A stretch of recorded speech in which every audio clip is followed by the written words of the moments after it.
Today I'm getting rid of my trusty Nissan Cube.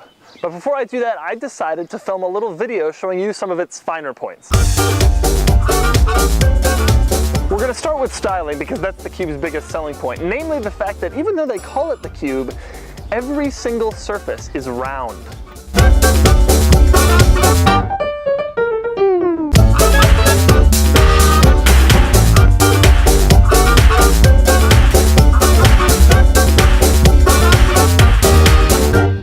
All the interesting styling continues on the inside. For example, the headliner is rippled. There's also a piece of shag carpeting on the dashboard. Now you might be wondering why it's here. Maybe you put your sunglasses on it or your garage door opener, but you're not allowed to do any of that. That's because there's a warning label that says do not place any objects on this product. In other words, it's here for style.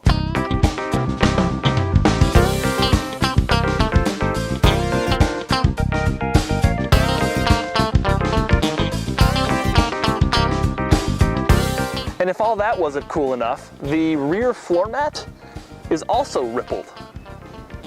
And who doesn't love a car with a strange looking plastic panel and a giant zit on the rear door? The Cube's other interesting design feature, it has a fat bottom lip.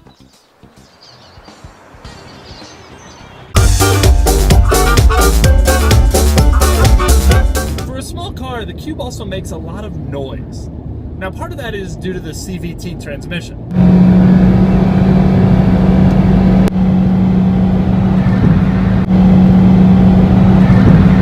But it's also due to the fact that it probably wasn't built with an incredible amount of precision.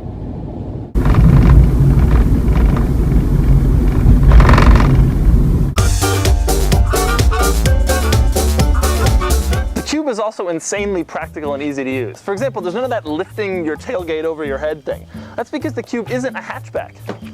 It's a door back. And once you're inside, you've got these great features like this wonderful cargo cover that will hide all your belongings. And you've got at least a foot or two of cargo space. I mean, sure, the seats don't fold down all the way, but I mean, check this out.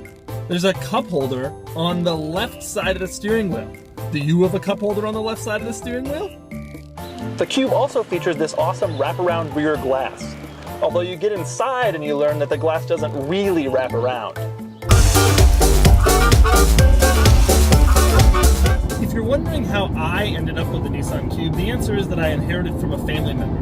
Now that's how virtually everybody ends up with a Nissan Cube. You don't go to the store and say, oh, I really want a Nissan Cube. Instead it's more like, yes, Mom, I know you're going to jail for embezzlement for 2 years. I will drive your Nissan Cube until you get out.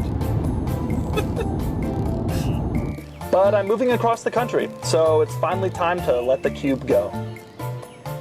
In the end, I'm really sad to see it go, largely because it means that I will no longer have a reliable car to drive when my other vehicles are broken. But most importantly, I'll miss it because where else will you find a headliner like this?